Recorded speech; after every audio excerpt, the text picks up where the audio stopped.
Alam mga ka-Jami, ngayon ituturo natin kung paano tayo mag-measure ang distance using non-prism and prism mode. And ngayon, ang gagamitin natin na total station ay ang alpha TI. So first, let's try the prism mode muna. Okay, so long press lang natin tong power button. And wait lang natin mag-load yung screen.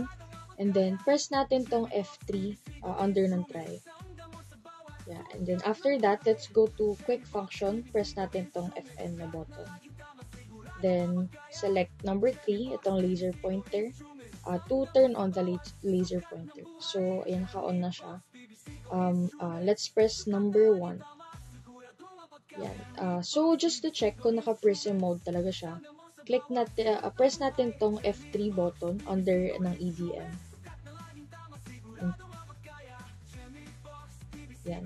So, nakalagay dyan, nasa prism mode na siya. At this point, itututok natin yung laser sa prism natin.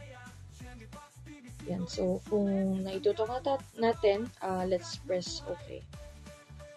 Then, para magsukat na siya, press lang natin tong F1 button sa distance. So, ayan na yung measurement natin for prism mode. At next naman, kung magna-non-prism mode naman tayo, press lang natin tong EDM button. And then, yan, change natin yung setting into a non-prism. And then, tanggalin na natin yung laser sa prism. So, ayan. Click lang natin yung distance para magsukat na siya. So, yan naman yung measurement natin for non-prism mode. Thanks for watching mga ka-Jami!